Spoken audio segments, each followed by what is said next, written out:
Break के बाद आप सभी का स्वागत। आप देख रहे हैं न्यूज़ नाइट और आइए बात करते हैं नीट एग्जाम को लेकर। देश की सबसे बड़ी मेडिकल प्रवेश परीक्षा नीट यूजी 2026 कड़ी सुरक्षा व्यवस्था के बीच संपन्न हो गई है। परीक्षा में 22 लाख से अधिक छात्र शामिल हुए।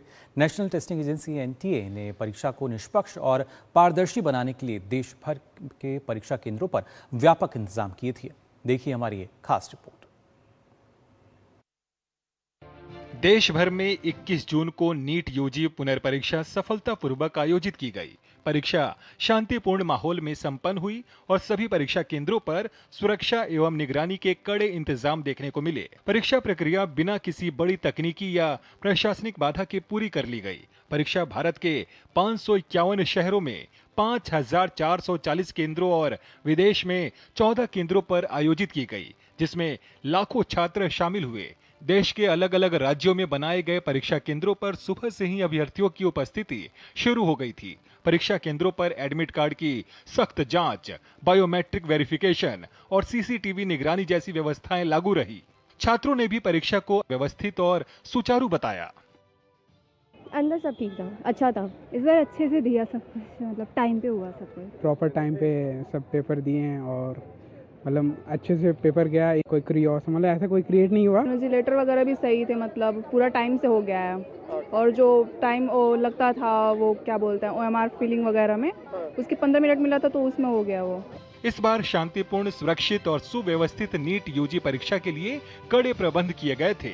इस बार परीक्षा की अवधि 180 मिनट से बढ़ाकर 195 मिनट की गई थी। परीक्षा दोपहर 2 बजे से शाम 5:15 तक पेन एंड पेपर मोड में आयोजित की गई। दिव्यांग छात्रों को अतिरिक्त समय देते हुए शाम 6:20 तक एग्जाम देने की अनुमति दी गई।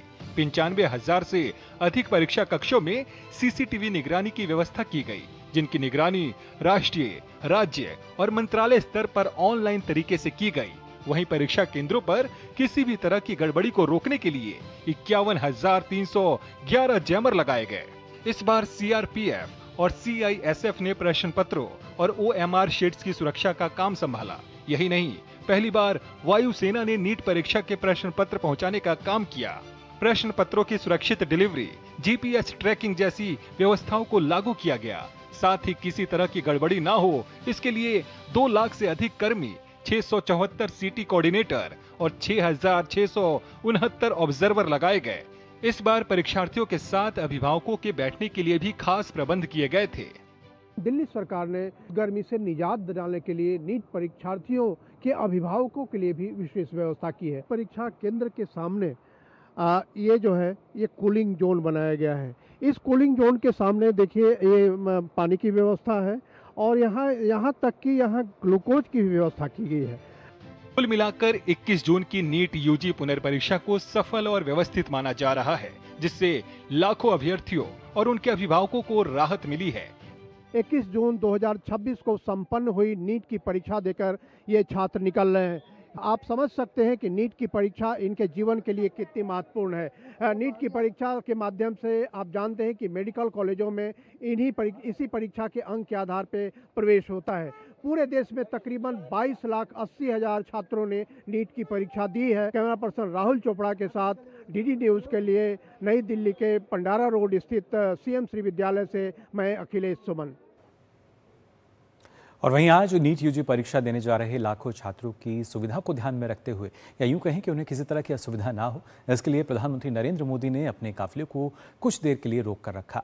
सूत्रों के अनुसार पश्चिम बंगाल में योग दिवस कार्यक्रम से वापस लौटने के दौरान प्रधानमंत्री दिल्ली एयरपोर्ट पर ही करीब 45 मिनट तक रुके रहे, ताकि उनके काफिले की वजह से छात्रों को परीक्षा केंद्रों पर पहुंचने में किसी तरह की परेशानी ना हो। दोपहर 2 बजे परीक्षा शुरू होने के बाद ही प्रधानमंत्री अपने आवास के लिए रवाना हुए। दरअसल प्रधानमंत्री दोपहर 1:15 पर पश्चिम बंगाल से दिल्ली लौटे थे और उन्हें सीधे प्रधानमंत्री आवास जाना था, लेकिन उसी समय देश भर में नीट यूजी परीक्षा के लिए छात्र परीक्षा केंद्रों की ओर जा रहे थे। प्रधानमंत्री के काफिले की आवाजाही के दौरान कई स्थानों पर यातायात प्रबंधन करना पड़ता है, जिससे छात्रों की आवाजाही प्रभावित हो सकती थी। ऐसे में प्रधानमंत्री ने फैसला लिया कि परीक्षा शुरू होने तक वे एयरपोर्ट पर ही रुकेंगे। और फिलहाल हम यहाँ रुक रहे हैं एक और छोटे से ब्रेक के लिए, जल्द लौटते हैं।